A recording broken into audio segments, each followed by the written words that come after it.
ನಮಸ್ಕಾರ ವೀಕ್ಷಕರೇ, ನೀವು ನೋಡ್ತಾ ಇದ್ದೀರಾ ನಿಮ್ಮ ರೈತ ಯೂಟ್ಯೂಬ್ ಚಾನಲ್.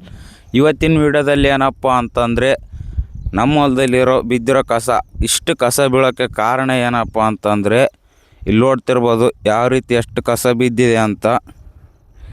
ಇಷ್ಟು ಕಸ ಬೀಳೋಕ್ಕೆ ಕಾರಣ ಏನಂತಂದರೆ, ನಾವು ಬೇಸಿಗೆಯಲ್ಲಿ ಮಾಡಿರೋ ತಪ್ಪು.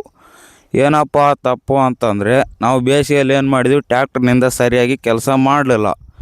ಹಂಗಾಗಿ ಇಲ್ಲಿ ನೋಡ್ತಿರ್ಬೋದು ಈ ಟೈಮ್ನಲ್ಲಿ ಎಷ್ಟು ಕಸ ಬಂದಿದೆ ಅಂತ. ಮತ್ತು ಇನ್ನೊಂದು ಏನಪ್ಪ ಅಂತಂದರೆ, ಬೇಸಿಗೆಯಲ್ಲಿ ಕೆಲಸ ಮಾಡಿದರೆ ಯಾವ ರೀತಿಯಪ್ಪ ಈ ಟೈಮ್ನಲ್ಲಿ ಕಸ ಬರೋಲ್ಲ ಅಂತಂದರೆ, ಬೇಸಿಗೆಯಲ್ಲಿ ಹೊಡೆಯೋ ನೇಗಿಲು ರೋಟಾವೇಟ್ರು ಬೇಸಿಗೆಯಲ್ಲಿ ಹೊಡಿದ್ರೆ ನೇಗಿಲು ಹೊಡೆಯೋದ್ರಿಂದ ಏನಾಗುತ್ತಪ್ಪ ಅಂದರೆ ಕೆಳಗಿರೋ ಮಣ್ಣು ಮೇಲಕ್ಕೆ ಬಂದು ಬೀಳುತ್ತೆ. ಹಂಗಾಗಿ ಮಣ್ಣಿನಲ್ಲಿರುವಂಥ ಈ ಕಸದ ಬೀಜಗಳು ಮತ್ತು ಈ ಥರ ಸಸಿಗೆ ತೊಂದರೆ ಕೊಡುವಂತಹ ಸಣ್ಣ ಸಣ್ಣ ಕೀಟಗಳು ಸಾಯ್ತವೆ ಬಿಸಿಲಿನಲ್ಲಿ. ಮತ್ತು ಕಸದ ಬೀಜಗಳು ಅವು ಕೂಡ ತಮ್ಮ ಫಲವತ್ತತೆಯನ್ನು ಕಳ್ಕೊಂಡು ಸಾಯ್ತವೆ ಕಸದ ಬೀಜಗಳು. ಮತ್ತು ಮಣ್ಣು ಸ್ವಲ್ಪ ಚೆನ್ನಾಗಿರುತ್ತೆ. ಮತ್ತು ಇನ್ನೊಂದು ಏನಪ್ಪ ಅಂತಂದರೆ, ಈ ಟೈಮ್ನಲ್ಲಿ ಇಷ್ಟು ಕಸ ಬೀಳೋದಿಲ್ಲ. ನಾವು ಇದನ್ನು ಏನಪ್ಪ ಹಾಕಿದ್ದೀವಿ ಅಂತಂದರೆ, ಇದನ್ನು ಮೆಣಸಿನ್ಕಾಯಿ ಬಿತ್ತನೆ ಮಾಡಿದ್ದೀವಿ. ಸಸಿ ತೋರಿಸ್ತೀನಿ ಬನ್ನಿ ನಿಮಗೆ. ಇಲ್ಲಿ ನೋಡ್ಬೋದು ಸಸಿ ಕಾಣ್ತಾ ಇದೆ. ಕಂಪ್ಲೀಟಾಗಿ ಯಾವ ರೀತಿ ಸಸಿ ಎಷ್ಟಿದೆ ಅಷ್ಟು ಅದ್ರ ಜೊತೆನೇ ಕಸ ಬಂದಿದೆ.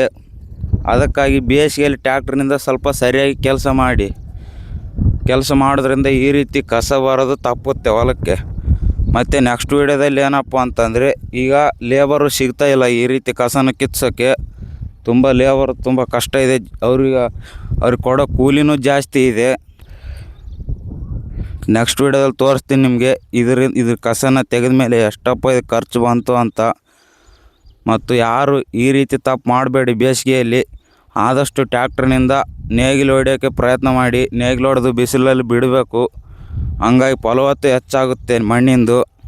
ಮತ್ತು ಈ ರೀತಿ ಕಸನೂ ಬೀಳೋದಿಲ್ಲ ಜಾಸ್ತಿ. ಮತ್ತು ಇದೇ ರೀತಿ ಡೈಲಿ ಅಪ್ಡೇಟ್ ಕೊಡ್ತೀನಿ ಫ್ರೆಂಡ್ಸ್. ಈ ಚಾನಲ್ ಸಬ್ಸ್ಕ್ರೈಬ್ ಮಾಡ್ಕೊಂಡಿಲ್ಲ ಅಂದರೆ ಸಬ್ಸ್ಕ್ರೈಬ್ ಮಾಡ್ಕೊಂಡು ಸಪೋರ್ಟ್ ಮಾಡಿ.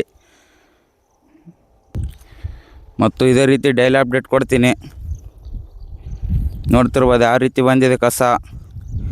ಈ ಹೊಲ ಬಂದುಬಿಟ್ಟು 4ರಿಂದ 4.5 ಎಕರೆ ಇದೆ. ನೆಕ್ಸ್ಟ್ ವೀಡಿಯೋದಲ್ಲಿ ತೋರಿಸ್ತೀನಿ ಈ ಕಸ ತೆಗೆಯೋಕ್ಕೆ ಎಷ್ಟು ಖರ್ಚು ಬಂತು ಅಂತ. ಇದೇ ರೀತಿ ಸಪೋರ್ಟ್ ಮಾಡಿ ಗಾಯ್ಸ್. ಇಲ್ಲಿವರೆಗೂ ವೀಡಿಯೋ ನೋಡೋದಕ್ಕಾಗಿ ಧನ್ಯವಾದಗಳು.